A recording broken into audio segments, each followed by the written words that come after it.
Selamun Aleyküm ve Rahmetullah.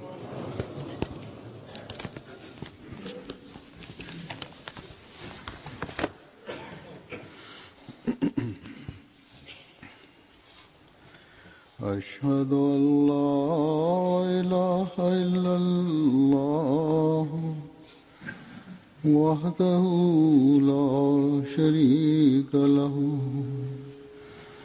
وأشهد أن محمدا عبده ورسوله أما بعد فأعوذ بالله من الشيطان الرجيم بسم الله الرحمن الرحيم الحمد لله رب العالمين الرحمن الرحيم مالك يوم الدين إياك نعبد وإياك نستعين اهدنا الصراط المستقيم صراط الذين أنعمت عليهم غير المغضوب عليهم ولا الضالين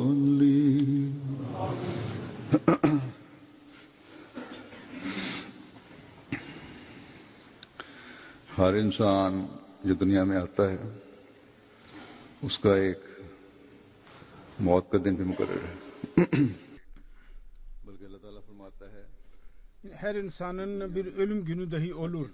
Hatta Allah-u Teala der ki dünyada her şey fanidir, fena olacaktır. Ancak Yüce Allah insana şu müjde dahi vermiştir. Gelip geçici bu dünyanın hayatı bitince ondan sonra ebedi bir hayat başlayacaktır. Yüce Allah-u Teala'nın rızasını uğruna bu dünyada hayırlı ameller işleyenler, Allah-u Teala'nın rızasını her şeyden daha üstün tutanlar, edebi hayatta Yüce Allah-u Teala'nın mükafatlarına varis olacaklardır. Yüce Allah'ın mağfireti ve rahmeti kendilerini yakalayacak.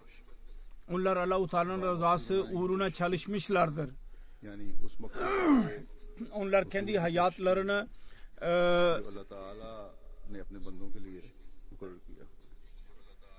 Yüce Allah-u Teala'nın kendi kulları için bir hedef seçmiştir.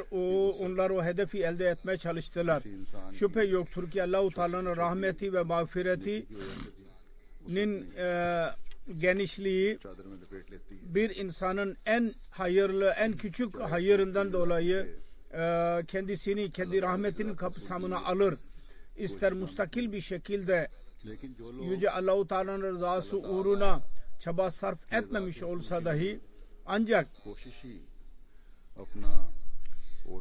Allah-u Teala'nın rızası uğruna çaba etmeyi dahi kendilerine hedef seçmiş olanlar Allah ve kul hakkını vermek için her zaman kendi yeteneklerine göre her zaman çaba sarf edenler Allah-u Teala'nın dininin yüceliğini ve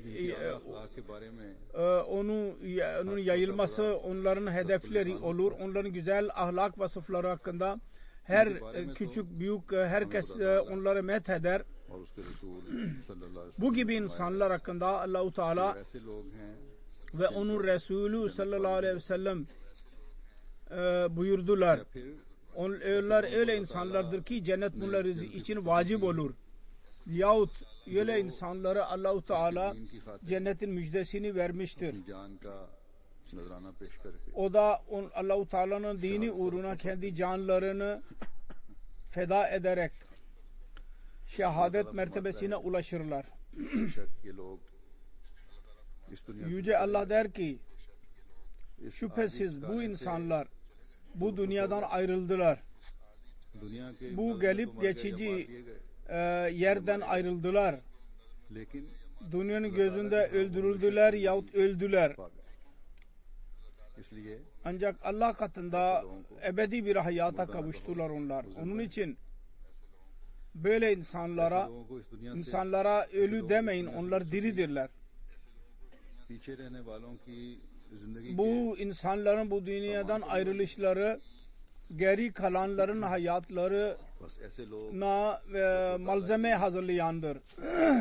रजा की Onun için खातिर जिंदगी bu gibi insanlar Allah-u Teala'nın rızası uğruna hayatlarını geçirenler हर कुर्बानी के लिए onun तैयार रहते हैं isminin yücelmesi için और her बेखतर fedakarlık için hazır bulunanlar ये कुर्बानी देते हैं ve वो जहाँ hiçbir tehlike duymadan bu fedakarlık yapanlar, वहाँ özveride bulunanlar bir tarafta ebedi hayata kavuşuyorlar, diğer tarafta kendi cemaatleri, kendi din kardeşlerini ebedi bir hayata, आज हम देखते हैं hayatın yollarını dahi öğretirler. मोहम्मदी के मानने वालों की जमात के Bugün biz görüyoruz ki या उनमें Mesih-i Muhammedi'ye inanan cemaatlerin üyeleridir yahut onlardan bir एक तरफ तो hizip vardır. दीन और इस्लाम की खातिर Onlar bir tarafta मुस्तकिल मिजाजी से dinin işaati ve İslamiyet uğruna mustakil bir şekilde hayatlarının her saniyesini geçirirler अपनी जिंदगी के आखिरी दमदमे तक लड़ते हैं और जान देते हैं ve onun için या वो हैं hayatlarının son saniyesine kadar çaba sarf ederler ve hayatlarını verirler yahut da क्यों कबूल din uğruna bu suçtan dolayı ki niye Mesih Muhammed Aleyhisselatü Vesselam'ı kabul ettiler, zalimlerin zulümlerine maruz kalarak Allah-u Teala'nın huzurunda şehadet rütbesiyle Allah-u Teala'nın huzurunda bulunurlar. Ben bugün iki kişiden bahsedeceğim.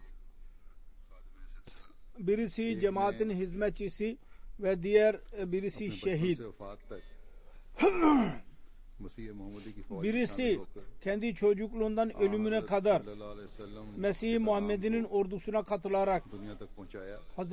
Resulullah sallallahu aleyhi ve sellem'in mesajını dünyaya iletti. इशाअत की तकमील के लिए अल्लाह ताला ने हज़रत सल्लल्लाहु अलैहि वसल्लम से İşaatinin tekmili için आपके गुलाम सादिक Hz.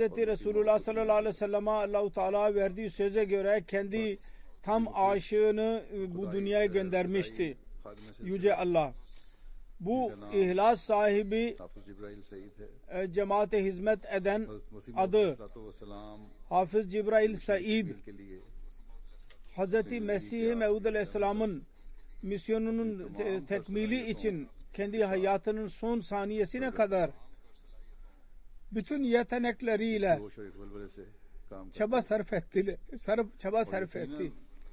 एक सच्चे खास Bir coşkuyla iş başında bulundu ve şüphesiz tam bir cemaatin hizmetçisi ve gerçek bir vakıf-ı zindagi gibi vakıf sözünü tamamladı.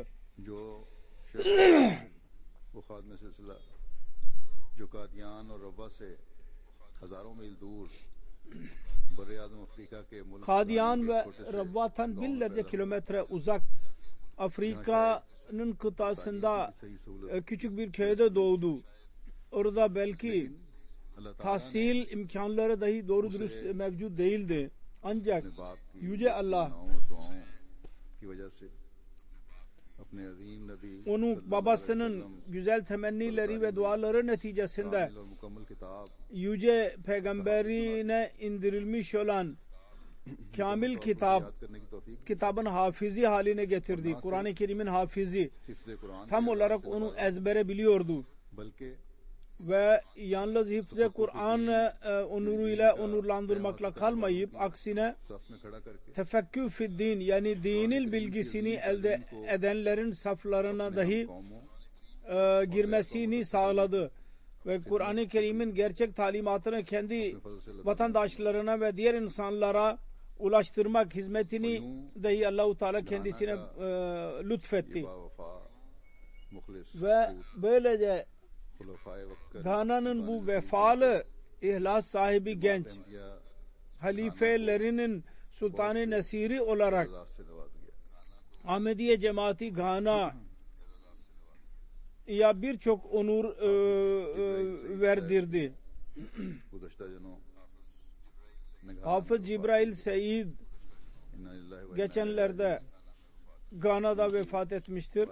İnna lillahi ve inna ileyhi raciun. Onun hakkında biraz daha detaylıları beyan edeceğim. Hafız Ahmet Cebrail Seyyid Gana'da muballik idi ve naib amir idi. 3. naib amir idi. Emir yardımcısı. Söylediğim gibi 2012 senesinde Cuma günü bir hastanede Akra'da bir aylık hastalıktan sonra vefat etmiştir. O gün ben dua için dahi söylemiştim. Fakat o zaman Allah-u Teala'nın huzuruna kavuşmuştu. Uzun zamandan beri hastaydı. Onun sağlığı hakkında doktorların raporu burada ve Londra'da ve Amerika'da dahi doktorlara gönderildiydi. Çünkü oradaki doktorlar hastalığı teşhis koyamıyordu hastalığa. Ve buradaki doktorların verdiği fikire göre daha fazla testler yapılıyordu. Aynı şekilde tedavi için yurt dışına Londra yahut Amerika'ya gönderilmek dahi düşünülüyordu ve işlem yapılıyordu. Fakat Allah-u Teala'nın kaderi üstün çıktı ve böylece vefat etti bu çocuk. Hafız Bey 2 Şubat 1954 senesinde doğdu. Babası Cebrail Seyyid Gana'nın muballiğiydi. Orada muballikler vasıtasıyla terbiye alarak tebliğ yaptı ve başarılı bir şekilde tebliğ yaptı. Hafız Ahmet Cibrail Seyyid 1970 senesinde Kur'an-ı Kerim'i hifz etmek üzere Rabbah'a geçti ve Madrasatul Hifz'e girdi. Allah-u Teala'nın lütfuyla Gana'nın ilk hafızı Kur'an'ı idi. Şu dahi onuru vardır. Bir seferinde 3. halife rahimahullah lütfederek kendisiyle bilek yarışına girdi. Kur'an-ı Kerim'i hifz ederek Gana'ya geldi ve belli bir müddet sonra geri gitti Pakistan'a ve Cami Ahmediye'de tahsil görmek için oraya geçti. Cami Ahmediye'ye girdi. 1982 senesinde şahit diplomasını aldı ve onunla birlikte Pencab Üniversitesi'nden Fadıl Arabi sınavını dahi geçti. Şahit imtihanını geçirerek Gana'ya geri döndü ve 1985 senesinde Gana'nın Tichiman adlı şehrinde göreve getirildi. Orada Batı bölgesi çalışmaya başladı ve 4 sene sonra kendisi Fiji'ye gönderildi. Lambasa'da görev yaptı. 1987 Ağustos senesinde Tuvalu'ya gönderildi Fiji'den. Tuvalu'nun ilk gerçek muballiği, murabbisi idi. Tuvalu'daki de kaldığı müddetçe South Pacific, Güney Pasifik'in 3 adacıkları ayrı ayrı ülkelerdi. Marshall Island, Solomon Island ve Micronesia. Da Ahmediye cemaatinin fidanını dikti ve orada cemaatler hazırladı. Bu saadet dahi kendisine nasip oldu ki dünyanın 3 ülkesine Ahmediye cemaatinin fidanı dikildi. Tuvalu'da iken 1991 senesinde komşu ülke Kiribati'ye dahi geçti ve uzun zaman orada kaldı. O bakımdan Kiribati'nin dahi ilk muballiği idi, murabbisi. 8 sene Güney Pasifik adacıklarında tebliğ hizmetlerinde bulunduktan sonra 1994 senesinde geri Gana'ya geri geldi. Yahut oraya gönderildi. Gana'ya geri geldikten sonra Naib Amir Ahmediye Cemaati Gana tebliğ için 4. halife kendisini görevlendirdi ve ölünceye kadar bu görevi en iyi bir şekilde yapıyordu. Kendi gözetiminde Gana'da terbiye merkezi ve tebliğ merkezinde imamlar ve nev mubayyilerin terbiyesi için birçok programlar hazırlandı. Yerel muallimler yahut imamlar, cemaate katılanlar, onlar biraz din biliyorlardı. Fakat bunun dışında gerçek İslamiyet'in talimatı ve Ahmediye cemaatinin rivayetleri hakkında dahi kendilerine bilgi vermek için kurslar olurdu ve Hafız Bey onun bekçiliğini yapardı. Kendi gözetiminde başarılı bir şekilde tebliğ çalışmaları yapıldı ve onun neticesinde cemaate birçok yeni meyveler cemaate nasip oldu ve yeni cemaatler oluştu ve yeni merkezler oluşturuldu, bölgeler. Ve o cemaatlerde birçok cami hazırlatıldı. Uzak yerler vardı. Orada bir iki defa biyetler için uzun zaman cemaat merkez ile alakaları yoktu onlarla. O insanlar gayri Ahmedi bilginler, imamlar ve cemaatten onları kaçırmaya çalışanların etkisi altında biraz geri geçtiler. Alakaları olmadıktan sonra aktif değil idiler. Ben Hafız Bey'e dedim ki tekrar onlara yaklaştır. Onlarla irtibata geç ve kuvvetli alaka kur onların. Bu konuda da çok çaba sarf etti Hafız Bey. Ve 100 binlerce insanı geri cemaate geri geçirdi. Cemaat nizamına böyle onları bağladı ki Allah-u Teala'nın lütfuyla. Ondan sonra onların cemaat ile kuvvetli bir alakaları vardır ve onlar daha da kuvvetleniyorlar iman konusunda.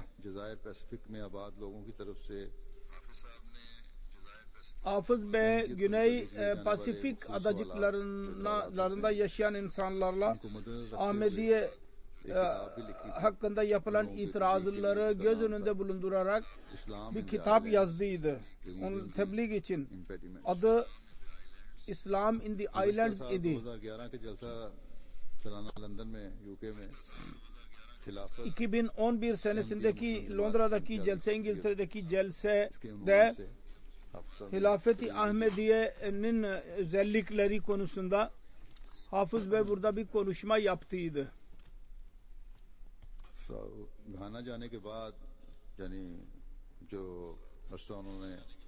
Ghana'ya gitmesinden sonra Pasifik adacıklarında geçirdiği zaman oradan geri döndükten sonra da Hafız Bey o ülkelere gönderildiği tur için. Çünkü orada güzel bunun etkisi vardı ve tebliğenin yolunu dahi iyi bilirdi. Kasım 2011 senesinde bu ülkelere tur yaptı. 2003 senesinde dahi bu ülkelere gitti tur yapmak için. İlk sefer 1,5 ay kaldı orada ve o ülkelerde kuvvetli irtibatlar kurdu. Western Samoa, Tonga, Kiribati, Solomon Islands, Vanuatu ve Tuvalu bunun kapsamındadır. Cemaatleri organize etti burada.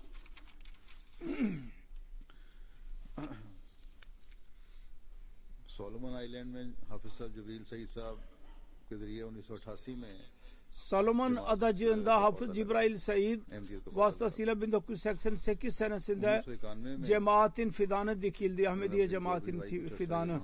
1991 senesinde की वजह से दूसरे bir rapor gönderdi. Bir müddet orada वहाँ जा नहीं सके तो यहाँ diğer işlerden dolayı, diğer adacıklara gitmesinden dolayı oraya gidemedi. कि मैं यहाँ 2 साल Ve 4. Halife Hazretlerine 1991 senesinde de rapor gönderdi ve dedi ki 2 senesi ben geri gönderdim ve gördüm ki 2 sene önce yaptığım bütün iş yok olmuştur. Fiji'den Müslüm Lig'in bir tüccar geldi ve bütün buradaki üyelerinin kalbinde şüpheler uyatarak onları cemaate nefret uyandırdı. देखते हैं कि हुजूर ये मेरा कसूर Ben है और मैं नहायत işimin आजिज़ी yok से olduğunu görünce çok şaşırdım. दीगर Bu जज़ायर benim मस्जिद की üzüntümdür रिवायत में ve नहीं आ सका। sizden özür diliyorum. यहाँ का प्रोग्राम था लेकिन Diğer adacıklarından dolayı ben buraya gelemedim. कि दिसंबर Geçen sene buraya gelmek istiyordum fakat emir geldi ki aralığa kadar ben Kiribati'de kalayım. करें अल्लाह ताला हमें अपने मकसद में कामयाब करे। Efendim tekrar burada işe girmeliyiz. Dua edin. Allah-u Teala bize hedefimize ulaşmamızı bize nasip etsin. ताला के इस्लाम इनके जरिए से वहाँ पहुंचा। Ve Müslümanlar लिखते हैं Müslüm Lig para ile oraya adamlarını gönderdiler. Biz onlara yenilgiye uğratalım. नाराजगी का भी इजहार 4. halife bunun üzerine एक लम्हा भी चाहिए üzüldü kendisine. Ve ondan sonra Hafız Bey कि जो कुछ खोया गया है bir saniye dahi rahat durmadı. हासिल करेंगे। Ve kesin karar verdi ki kaybettiğimizin hepsini geri alacağız. इलाके में दोबारा से हम जिसको Böylece आखिरी दम लिया 2 sene çaba sarf etti. फजल से यहाँ Ve o bölgede tekrar Ahmediye cemaatinin fidanını dikti. Şimdi orada Allah-u Teala'nın lütfuyla kuvvetli bir cemaat vardır ve orada Ahmedilerin sayısı मिलकर yüzlerce vardır ve daha da çoğalmaktadır. जमाती आम Yüce yöneticilerle और ट्रेनिंग का o görüşerek cemaati kayıda geçirmek, cemaatin हाफिज साहब ने teşkilatı ve terbiyesi işini de yaptı. Ondan sonra Hafız Bey değişik turlar içinde bu cemaati kuvvetlendirmek जैसा कि मैंने कहा için büyük rol oynadı. Ve burada söylediğim gibi kayıda geçmiştir cemaat. Cemaatin misyonu vardır, merkezi vardır ve camimiz dahi vardır orada. Australia में Salomon Island'ın prezidenti Mübeşşer Martin Resul Avustralya'ya gittiğim zaman 2005 senesinde oraya geldiydi. Benimle mülakat yaptı. मैंने हाफिज Bana इब्राहिम anlattı सईद ki साहब के जरिए 1994 में अहमद कबूल की थी। ben Hafız Cebrail Said vasıtasıyla 1994 senesinde Ahmediye cemaatine girdim. Sonra bizim o ülkede Ahmediye cemaatinin gelmesinden önce hiçbir Müslüman yoktu. और ये सादत Böylece Ahmediye cemaati vasıtasıyla ilk defa cemaat bu ülkeye girdi. Ve bu saadet Hafız Cebrail Said'in eline geçti. अपनी एक रिपोर्ट में हाफिज साहब जिक्र करते हैं पुरानी कि 9 सितंबर 2001 Kendi bir raporunda zikrediyor. 10 सितंबर 9 Eylül 2001 senesinde Fiji'ye geçtim. Oradan transit के तौर पर 10 Eylül'de Marshall Island'a giderek Kiribat'sa 2 gün transit olarak kaldım. वाकया 11 Eylül'de ben transitteyken ये वाला वाकया Amerika'da चूंकि martial bu olay oldu. Trade Center olayı. और इस मुल्क का दिफाई निजाम Marshall Islands'de Amerika'nın büyük bir merkezi vardır ve bunun savunması Amerika'nın elindedir. Onun için ben üzülüyordum. Şimdi nasıl olacak?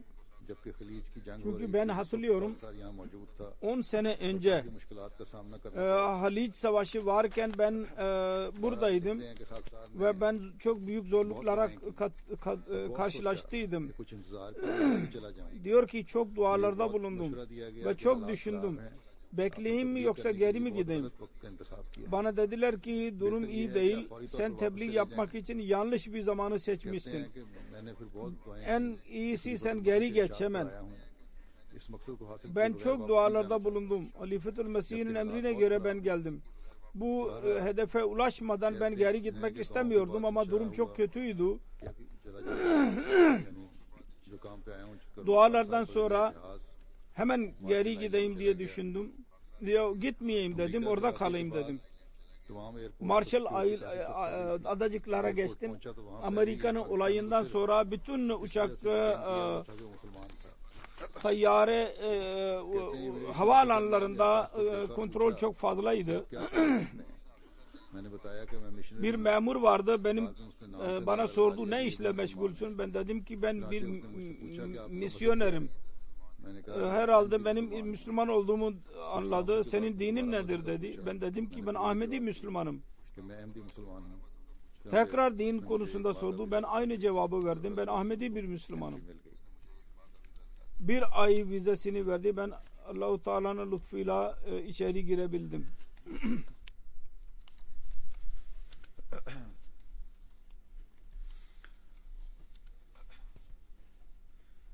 फिर एक खत में वो लिखते हैं कि इन इलाकों में पहुंचने पर मालूम हुआ कि खास Sonra bir mektupta yazıyor. Bu ülkelere ulaşınca öğrendim ki özellikle और अलकायदा और उसामा बिन लादेन को şu anda bütün medya İslamiyet aleyhinde çalışmaktadır. ये दौरा निहायत Usame bin Laden vasıtasıyla İslamiyet'e saldırmaktadır. करने को तैयार न थे। Bu tur gerekliydi. मुसलमानों के करीब भी आने İslamiyet hakkında konuşmak dahi istemiyorlardı insanlar ve Müslümanlara yaklaşmaktan dahi korkarlardı. मौके पर O zaman करने का मौका medya और मुकाम da ve diğer seferlerde İslamiyet'i savunmak bana nasip oldu ve yerel cemaati de İslamiyet'i savunmak için hazırladım ve radyoda शुरू हुआ उससे हमारे अहमदी काफी परेशान Kiribas'ta İslamiyet aleyhinde bir propaganda başlamıştı.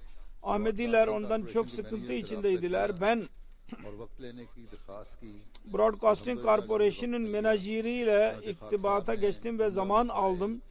Elhamdülillah bana zaman ayırdılar. नजरिया जिहाद के Ben orada bütün meseleler Al-Kaide, İslamiyet'in cihat konusu hakkında detaylı bilgi verdim. Elhamdülillah onun çok faydası oldu. एन जरूरत पर जज़ायर का दौरा करने का जो इरशाद Sanki 4. halife bir verdiği karar tam zamanında karar idi. दिफा करने की तौफीक Allah-u Teala'nın lütfuyla 2001 senesindeydi. नई बैतें भी हासिल Yalnız İslamiyet'i savunmakla kalmayıp bu turda 49 kişi cemaate girdi. Yeni biyetler oldu. Birisi hiç kimse Müslümanlara yaklaşmıyordu ve Allah-u Teala'nın lütfuyla 49 kişi cemaate girdi. Elhamdülillah elazalik cemaatleri kuvvetlendirmek için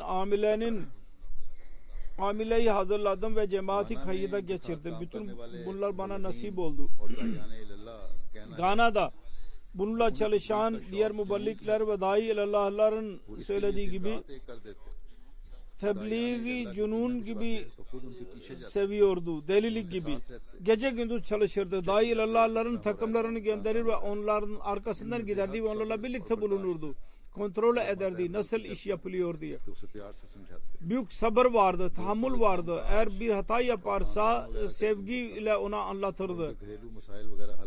İnsanların işleri ve ailelerinden haber alırdı ve onların aile işlerini halletmek için yardım ederdi. Eğer bir muballik aleyhinde bir şikayet olursa çaba sarf ederdi ki onu işten çıkaracağına, oradaki muallimleri işten çıkaracağına tekrar onu faal haline getirmeye çalışırdı ki cemaat için faydalı olsun. Bazen hemen karar verirler. Çıkar onu işten derler.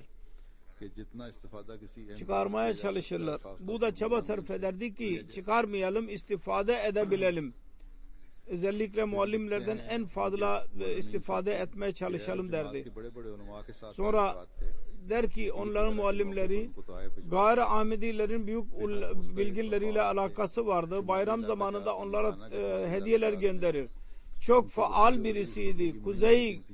Gana'nın kuzeyinde çok tebliğ yaptı ve orada cemaat artık şimdi tanınıyor. Gana'da bundan 20 sene önce ya 25 sene önce Ahmediye cemaatinin girmesi imkansızdı. Birer ikişer kişi cemaate girerlerdi kuzeyde. Çünkü orada Müslümanların kuvveti vardır. Ve oradaki imamlar çok aşırı derecede muhalefet edenler idiler. Ahmediye cemaati oraya ilk gidince aynı bölge kuzeyde हमारे अहमदियों पर मुकदमे भी चले और जुर्माने Yahut भी। Kuzeybatı'da bizim Ahmediler mahkemelere verildi ve para cezasına çarptırıldılar. अल्लाह ताला के फजल से Esir dahi düştüler. रही हैं। Fakat şimdi artık durum orada değişmiştir. Allah-u Teala'nın lütfuyla camileri yapılmaktadır. जमात में शामिल हो रहे हैं। Ve aynı Müslümanlardan, hatta onların imamları arasından cemaate katılanlar vardır. खामोशी के साथ सदका Bu diyor ki şimdi cemaat orada artık tanınır. आपके ताल्लुकात Sessizce sadaka dahi verirdi Hafız Bey. मसाइल हल करने की भरपूर कोशिश करते Fakir ve zengin her birisiyle alakası vardı. Kişisel meselelerini halletmeye çalışırdı. हैं। और दौलतमंद Ahmadi İnsanlardan işe almayı çok iyi bilirdi. Gana'nın zengin Ahmedileri ile büyük alakası vardı ve onların yardımıyla kuzey bölgelerde camileri yaptırırdı. थे कि तुम्हें Söylerdi, paralı Ahmediler इस फजल का शुक्राना यही है sana lütfetti, Allah-u Teala lütfetmiştir. Bu बना के दो। lütfe teşekkür etmenin yoludur ki o fakir bölgelerde cami yaptır. इन इलाकों में बनाई Onun için birçok cami oradaki yerel Ahmediler camiler yapmışlardır. हमारे खून में MTA'de bir mülakat esnasında anlattık ki vakıf ve cemaatin hizmeti bizim kanımızda vardır. Bizim genlerimizde vardır. Benim babam Gambiya'da ilk müballik idi. को लाइबेरिया में भी Çodri Muhammed Şerif ondan हाफिज जिब्राइल onun yerine geçti. Sonra Liberya'da dahi benim babam görev yaptı. Hafız Cebrail Said gerçekten से अपनी बीमारी hizmet şevkiyle doğruydu. Hastalık esnasında dahi किया bana yazdığı son mektup ICU में उमर लोगों aynısını yazdı. Hastanedeydi ICU. इंतहाई तकलीफ ICU'da insanlar genellikle baygın olurlar. तहरीर कर रहा हूँ Sıkıntı bir şekilde dedi ki ben çok sıkıntılı bir şekilde bu mektubu yazıyorum. और ताकत बिल्कुल नहीं। Gözlerimden yaşlar akıyor. İşler çoktur ve güç yoktur. Son ana kadar फिक्र थी तो सिर्फ ये कि किस तरह इस्लाम और अहमद पैगाम मुल्क के üzülüyordu. Yalnız şunun için पहुंच जाए, ki İslamiyet ve Ahmediyetin mesajını nasıl जल्द से जल्द ülkenin her köşesine götürelim. होश में मिले। Bütün Ganalıları en çabuk bir şekilde Ahmediye gerçek İslamiyete girsin cemaatin ülkenin her vatandaşı. जाने का वाकया भी सुनाया, बड़ा दिलचस्प है। Bir mülakatında Pakistan'a gittiğinden de bahsetti. Çok enteresandır. Quran Majeed हिफ्ज़ Anlattı ki Gana cemaati karar verdi. Bir çocuğu school के बच्चों को Kur'an-ı Kerim'i hifzetmek için Pakistan'a gönderelim. मेरा इंतखाब हो गया। Okullar arasında mukayese yaptılar. Hafız Bey dedi ki ben seçildim. Benim babam bana sordu. साहब ये भी हमारे वहाँ Ben tamam dedim. O an Muhammed bin Saleh dayı bizim oradaki müballiktir. Ve İbrahim bin Yakub bu da Ganalı müballiktir. Şu anda Trinidad'dadır. चुनाचे कहते हैं कि हम तीनों को Pakistan'a gönderiliyordu ki Cami Ahmediye'de tahsil görsünler. इसमें पास हो गए। Biz üçümüz मेरे बारे में डॉक्टर दुबला पतला tıp merkezinde tıp araştırmasından geçtik. के शदीद Doktor benim hakkımda dedi ki bu çok incedir, सकेगा। इस तरह कहते हैं zayıftır हो गया ve Pakistan'ın durumu havası çok şiddetlidir, और एक दिन गाना के sert ve दोस्त थे मुकर्रम aşırı. Onun için कलीम साहब tahammül edemeyecek. Onun için beni kabul etmediler. Babam çok dua etti. O zaman Ataullah Kalim Bey orada müballik idi. Ona dedi ki onun babası, Hafız Bey'in babası, benim çocuğum mutlaka Pakistan'a gidecek. Amir Bey dedi ki nasıl? तो मेरे कानों में बड़ी Babam dedi ki ben teheccüd kılıyordum. मफाजा यानी मुत्तकीन Ses duydum. कहते हैं मैं İnne lil muttakine mafazen. Muttakiler için başarı vardır. Ben oğlum için dua ediyordum. मेरे वालिद साहब ने मुझे Bu müjde benim oğlum içindir. खुराक वगैरह की Benim babam सेहत की तवज्जो की कि मैं खाया करूं। bana biraz yemek falan yedirdi. Biraz daha kuvvetleneyim. 2-3 hafta sonra tekrar teste için götürüldüm. और फिर अच्छा Doktorlar beni kabul ettiler. कहते हैं Ve dediler ki bu sağlıklıdır, bir meselesi yoktur diye yazdılar. Benim babam लिखा करते थे her ne zaman bana mektup yazarsa Pakistan'da लिहाजा संजीदगी के साथ पढ़ाई yazdı ki senin gitmen Allah-u Teala'nın kaderidir. अपने वालिद Ciddi bir şekilde खूब पूरा derslerine bak. Ve o da babasının isteğini yerine getirdi. हना सईद साहिबा और दो बेटे वो बेटी kendi karısından sonra senden başka बार बाप और iki oğul ve iki kız bırakmıştır. ऐसी हैं उनकी कोशिश यही थी कि Sabah बच्चे भी Münirul Hadi tahmine आगे आए और तला के फजल से istiyordu ki çocuklar dahi ilerlesinler her konuda, dünyada ve dinde.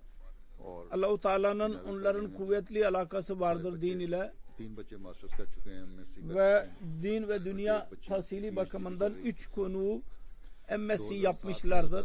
Bir kız PhD doktora yapardı.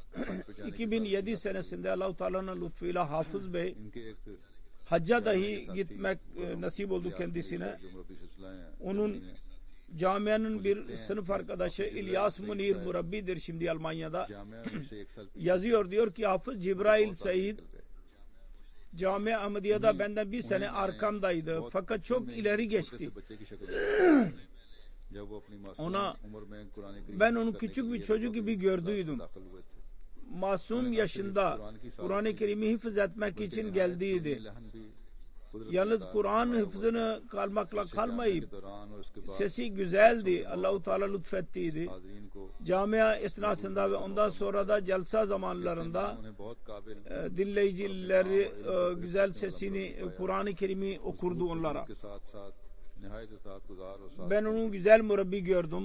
Kuvvetli vücuduyla birlikte çok itaat eden ve saadet eden birisiydi.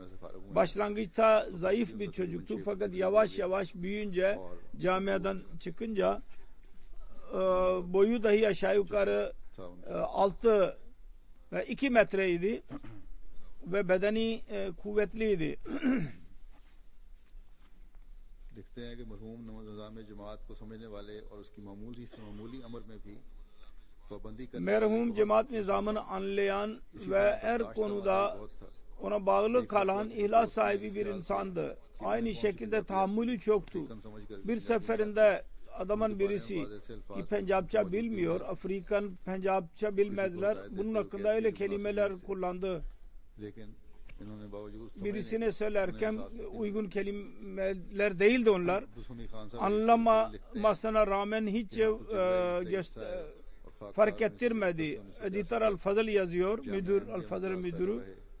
हाफिज साहब नहायत 1975 senesinden 82 senesine kadar biz sınıf arkadaşıydık. Çok çalışkan, dinimizi seven, hocalara çok karşı terbiyeli, Urduca güzel bilir, İngilizce öğrenmek konusunda herkese yardım ederdi. İngilizce ve Arapça yarışmalarda katılırdı. यकीनन Yüzünde gülümseme olurdu daima. मैंने देखा कि ऐसे ही हालात हों कभी मैंने उनको ये नहीं देखा कि उनके चेहरे पर गम के आसार Ben gördüm. हमेशा मुस्कुराते रहते Durum nasıl olursa olsun onun yüzünde ben üzüntü hiç görmedim. Daima gülümserdi. खेल का भी बहुत Gana'da dahi gördüm. Orada da ondan sonra burada da ben gördüm. सही हिस्सा लेते Oyun oynamayı çok güzeldi sorardı. Futbol çok güzel oynardı.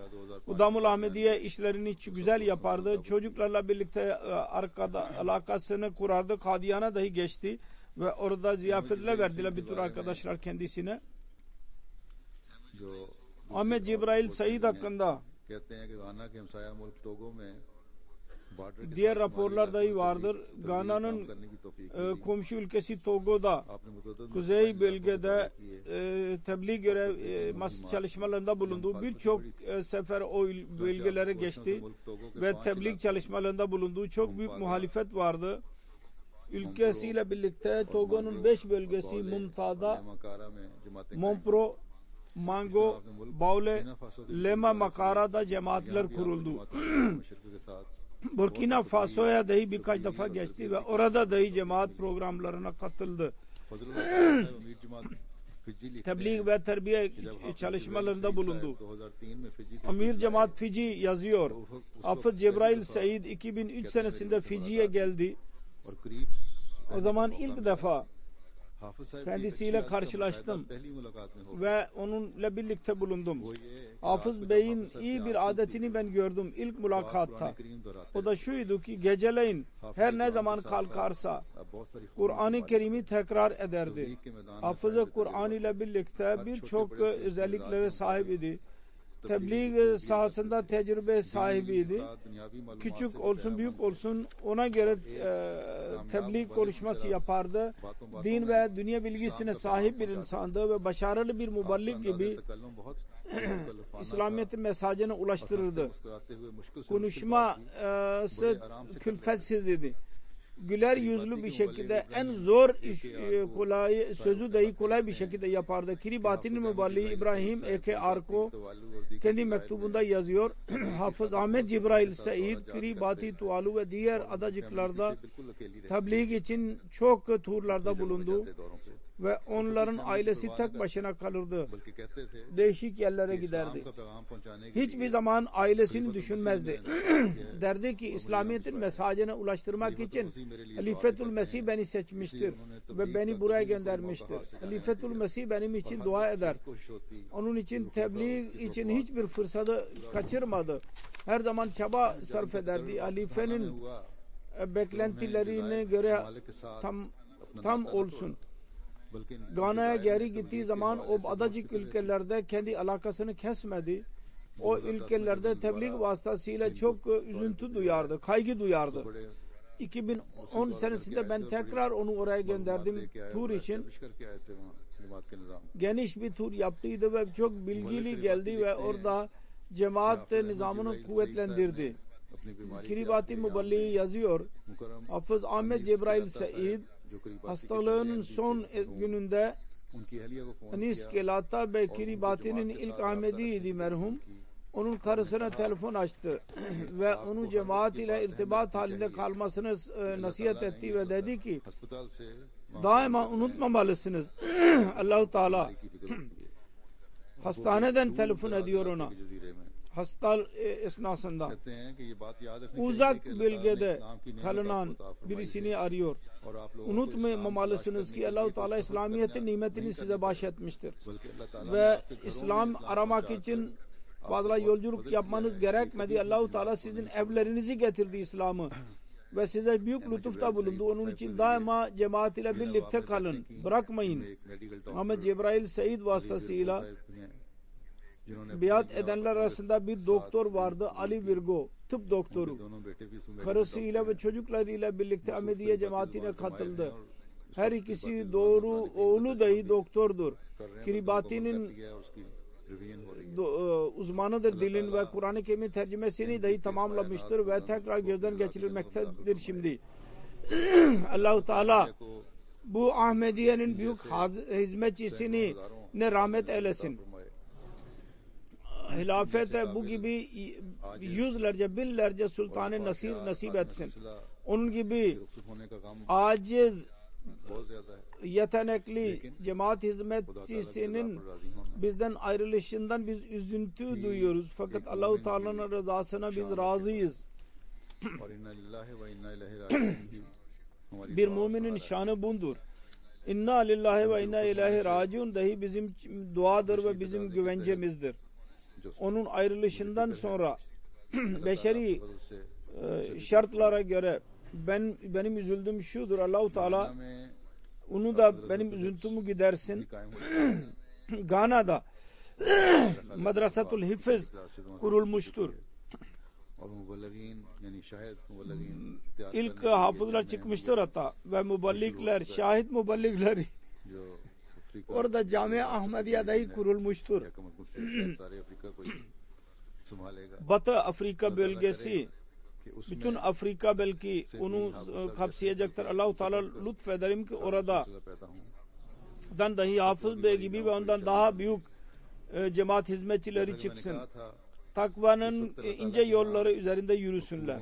Söylediğim gibi şimdi Allah-u Teala'nın katında makbul olanlardan birisi, iki kişiden bahsedeceğim. İkinci muhlisinden bahsedeceğim. O da geçenlerde Kuveyt'ta şehadete kavuşan birisidir. O da Allah-u Teala'nın وَلَا تَحْسَبَنَّ الَّذ۪ينَ قُتِلُوا ف۪ي سَب۪يلِ اللّٰهِ اَمْوَاتٍ بَلْ اَحْيَاءٌ عِنْدَ رَبِّهِمْ يُرْزَقُونَ buyurduğu insanlara katıldı bu zat. Allah yolunda öldürülenlere ölü demeyin asla. Onlar diridirler ve बस जैसा कि मैंने Allah कहा katında rızık bahşediliyor kendilerine. आज सिर्फ Onun için söylediğim gibi bu onur अफराद जमात अहमदिया को है bugün yalnız जो खुदा ताला की राह में कत्ल किए जा रहे हैं. Ahmediye cemaatinin üyelerinin onuru vardır ki onlar Allah-u Teala'nın yolunda öldürülüyorlar. İmanlarını korumak için canlarını dahi feda ederler. ये कत्ल Bunun için daha önce de birkaç defa söylediğim gibi düşmanın Ahmadi को öldürmesi नहीं कर सकते इंशाल्लाह. bir शहीद Ahmedi'yi dininden geri döndüremez. Bu şehit Kuveyt'ta şehit düşmüştür. जिनको 11 नवंबर Adı Nur Ahmet Nawab Han'ın oğlu idi. किया गया. 11 Kasım 2012 senesinde Setelet Town Kuveyt'ta şehit edildi. मुकर्रम नवाब खान साहब की परदादी में Kendi ailesinde Ahmediye babası Nawab Khan Vaz'ın भागो साहिबा के ninesi Bagbari कादियान के करीब Nangal Bhago hanım vasıtasıyla girdi Ahmediye. Kadiyana yakın Nangal'de kalan bir bayandı. Mesih Maud Aleyhisselatü Vesselam'ın eli üzerinde biat ettiydi ve sahabiye idi. 1965 Pakistan'ın kurulundan sonra Sahiwala geçtiler. Ahmad साहब शहीद 1965 senesinde Kuveyt'a geçtiler. Matric के बाद Ve 1978 senesinde Kuveyt'ta doğdu Nur Ahmet. Liseden sonra 96 senesinde tüccar yaptı ve bir शहादत का वाकया इनका यूं है iş yeri açtı ve bereket buldu işinde. Şehadet olayı böyledir. 11 Kasım 11 करीबी है 8 sabahleyin Satellite Town'tan kendi iş yerine अफराद आए gidiyordu, yayan geçiyordu ki iki motosikletli bir insan geldiler. Onlardan birisi motosikletten inerek buna doğru yalıştı ve ateş açmaya çalıştı. Fakat yakın oluşundan dolayı onunla और मंजूर अहमद साहब उससे छूटकर पीछे onu yakalamaya çalıştı. मंजूर दो थे Ve Manzur Bey ondan kurtularak evine doğru kaçtı, koşmaya başladı. टकराया Eve gelmek istiyordu. Kapısına गिर गए नीचे जिस पर हमलावर orada sendeledi ve düştü yere. और मंजूर साहब गिरने पर Bunun üzerine saldıran गोलियां चलाई. arkasından geldi ve Manzur Bey'in düşmesi üzerine गोली ateş açtı. Bir सर के पिछले हिस्से में kurşun नाक और माथे के दरमियान से निकल गई. başına isabet etti हो गई. इन्ना लिल्लाहि व इन्ना इलैहि राजिऊन. ve मरहूम को काफी अरसे tam से yerinde şehit oldu. İnna lillahi ve inna ileyhi raciun. दुकानदार भी Merhum uzun zamandan beri din muhalefetiyle karşılaşıyordu. Oradaki dükkan sahipleri dahi muhalefet ediyorlardı. Bu bölgede belli bir müddet sonra zaman cemaate boykot yapıyorlardı. भी आकर Satellite Town'un camisi Dere Gazi Khan'dan bir molla gelerek Ahmedilerin vacibul katıl yani mutlaka öldürülmesi gerektiğini beyan ediyor. की दुकान से Ve böylece literatür dahi dağıtılıyor. दुकान में Kışkırtıcı. Geçen sene bunun iş yerine देखेंगे उसकी आग लगी. bitişik bir işte ateş çıktı. Onun bütün iş yeri yandı ama हर लिहाज से उसको महफूज bunun पड़े हुए işlerini Allah-u Teala mucizevi bir şekilde korudu. Fakat bunda ders almıyorlar. ये चीजें Dışarıdaki plastik levhalar dahi yanmadı. Fakat bunların gözünü açmak için bunlar yeterli değil. चीज Kendi ailesine şefkat gösterirdi, sevgi gösterirdi. Ailesinde bir şey, किसी को भी mal yardıma ihtiyaç olurlarsa onun ihtiyacını giderirdi. Kim olursa olsun. Çok misafirperver bir insandı. Cemaatin misafirlerine mutlaka misafirperverliği yapardı. Merkezden misafirler gelirse ve başka birisi onu misafir yaparsa misafiri beraberinde götürmeye ısrar ederdi. 45-50 cemaat programlarına खुद मेहमान नवाजी करते evde onlara yemek hazırlardı ve orada program yapardı. Onlara misafirperverlik yapardı. Cemaat işlerine katılırdı. Naib Kaid Halka Satellite Town, Sekreteri Vakfe Cedid ve Sekreteri Tahrik-i Cedid dışında İslah Komitesi'nin üyesi olarak görev yapıyordu. Şehit Allah-u Teala'nın lütfuyla Musi idi. 2007 senesinde vesiyet nizamına katıldıydı. Şehadetten bir hafta önce babası rüya gördü ki insanlar kalabalıktır. Sanki birisinin düğünü vardır. Ve kendi elimle ben düğün olayını gönderiyorum. Karısı dedi ki ben gidiyorum ve benim çocuklarım ve benim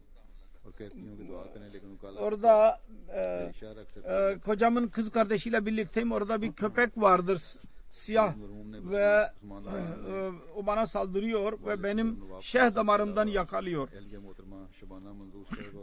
Babası Nuwab Han dışında karısı Şebana Manzur ve iki kız Numana Manzur vakfe 10 yaşında ve Faiza Manzur 8 yaşında ve oğul Tevhid Ahmet vakfe 6 yaşında ve bir kız, erkek kardeş ve 2 tane kız kardeşi bırakmıştır.